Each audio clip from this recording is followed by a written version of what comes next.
Avatar: The Last Airbender is easily my favorite show ever. It is a show that when I am 70 and my brain has turned into cactus juice, I will still deeply enjoy it because it's not just a show. It is art in the most honest sense of the word. This show has so many incredible and poetic themes that surround it, like forgiveness, staying true to your culture, redemption. This is a children's show, or at least it came out on a kid's channel, but dude, this show gets really heavy. I think I've watched this show start to finish, and I'm not even exaggerating, like at least 20 times. Except The Great Divide, cause fuck that episode. This is such an amazing show with so many amazing to borderline perfect episodes. But today I want to talk about the one that stayed in my brain all these years. The episode that really cemented Avatar as my favorite show and as probably one of the best shows I've ever seen. Today I want to talk about the best and my favorite episode of Avatar, the Firebending Masters.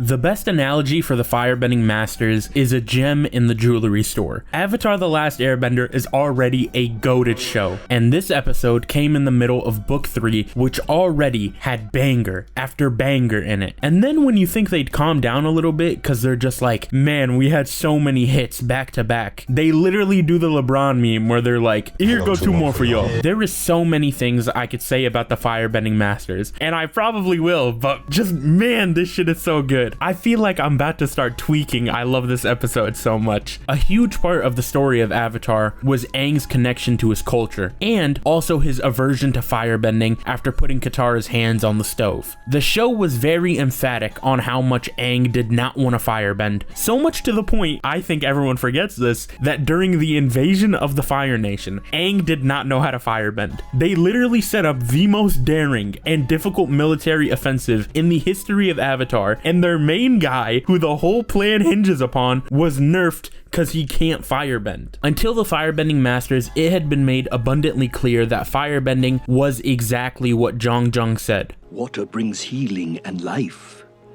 but fire brings only destruction and pain.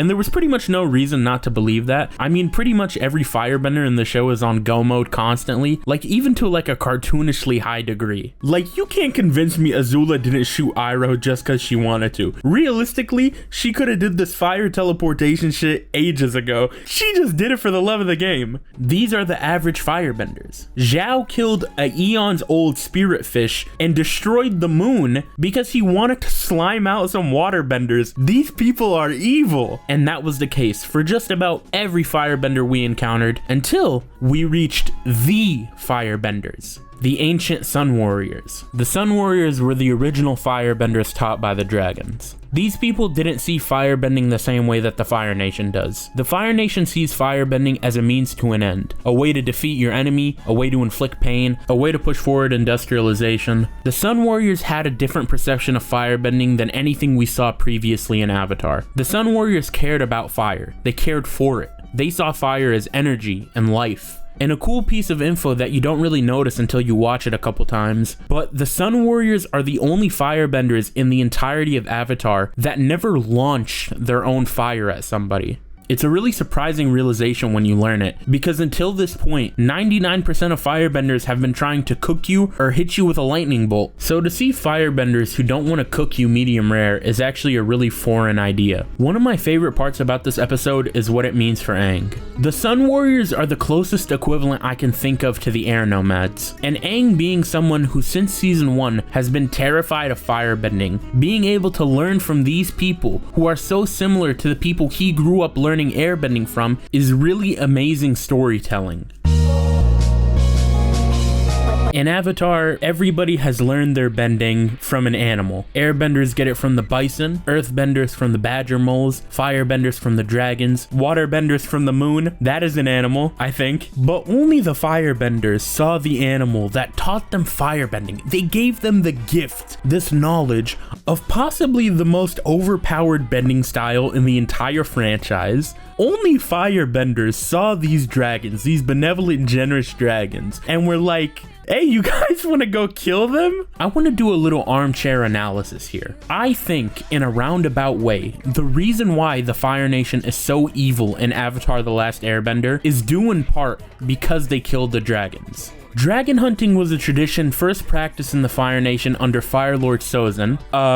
Didn't Sozin have a pet dragon? Firebenders hunted dragons simply for the love of the game. They wanted that title, the Dragon of the West. They wanted people to be like, yo, I heard if he sneezes, it causes a nuclear explosion. They wanted that lore and prestige that came along with killing a dragon. But what they also got was a separation of firebenders from firebending. The dragons were the original firebenders. The lessons that they imparted upon the Sun Warriors was what created firebending as we know it today. So when the Fire Nation created dragon hunting, this is the reason why they lost sight of the original teachings of the dragons. This is why firebending became known as this scary and aggressive form of bending, as opposed to what it was taught as, which is energy and life. By killing the dragons and pursuing things like industrialization, the Fire Nation essentially cemented itself as no longer really firebenders. They still could bend fire, but being a firebender, that was lost with the dragons. But it wasn't like that forever, because there was an anomaly within the Fire Nation, and that anomaly was Uncle Iroh. Uncle Iroh's big thing throughout the story has been about redemption.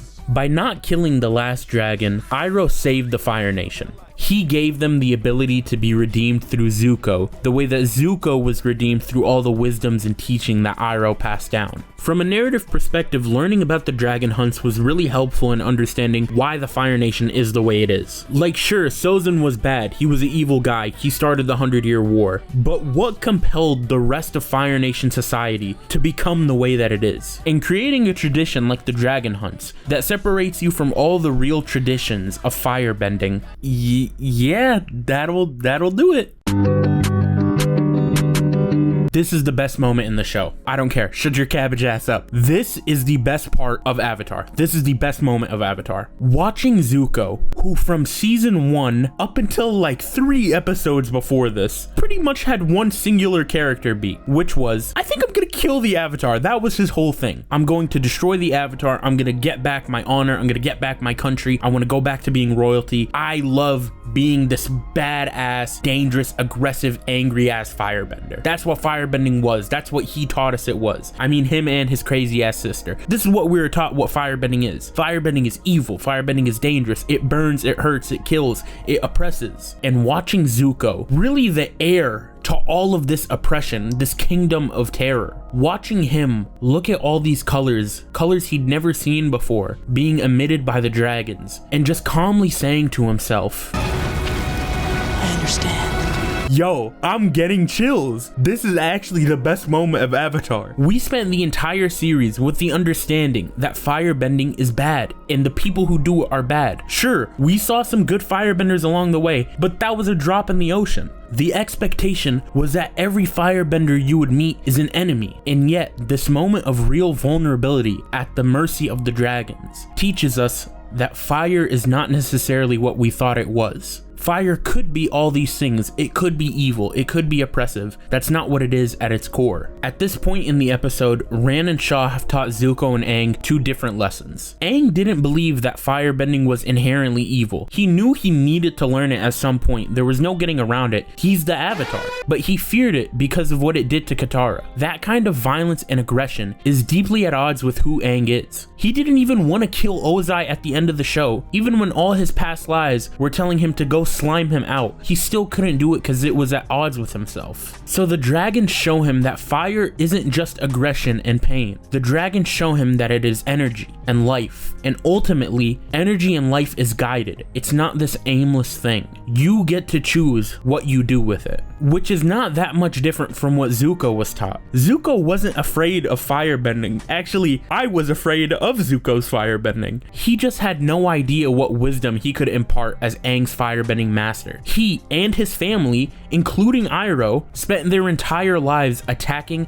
and oppressing people. And Zuko and Iroh both held genuine remorse, but Zuko specifically didn't even know if he knew anything other than that anger and ferocity taught by firebending. He didn't know if he could have any lesson worthy of the Avatar's firebending master. The colors and possibility that opens up to Zuko while watching that fire is what allows Zuko to understand that he was looking at firebending from too narrow a perspective. It's not just a weapon. It's not just a means to win a fight. It's like the sun, but inside of you. He understood at that moment what he could teach Aang, and he also knew at that moment what he needed to do for himself. He found his new drive, a drive to teach Aang firebending so that they could defeat his father and save the world. This is the best episode of Avatar. I don't even know why you're arguing with me. It's not Zuko alone. It's not Crossroads of Destiny. It's not Tales of Ba Sing Se. It is this. This episode of Avatar finally ties the loose ends on the origins of firebending and how the Fire Nation reached this moral void that it was in. It is visually the best looking episode of Avatar with its usage of colors, and from a narrative perspective, it finally circles back to the deserter and actually disproves Zhong's feelings on fire and firebending. Even though he wasn't necessarily wrong for having those feelings, he was just operating on incomplete information. Zhong was wrong. Fire isn't just pain and suffering and oppression. It is energy and life. I genuinely don't know if there will ever be another episode of a TV show that even reaches half of this episode's quality. I don't know if there will be another episode of a TV show that will make me feel the way this episode did. But that kind of makes sense, cause this is the Well, I'm really that. I'm your favorite killer. That's your favorite bitch. I know that sucks, cause I'm her favorite nigga. When I was fucked up, ain't nobody come try to help, so I don't do favors, nigga. We hit his ass so many times, he just not down. Why God keep saving niggas? We laying the belt on the op, that shit so bad, we basically slaving niggas. We took off his safe and they got there to see who he was, they couldn't even name the nigga. The op so crazy, one of their homies just died and they don't even claim the nigga. The op dying back to back, that shit so sad, it's one remain.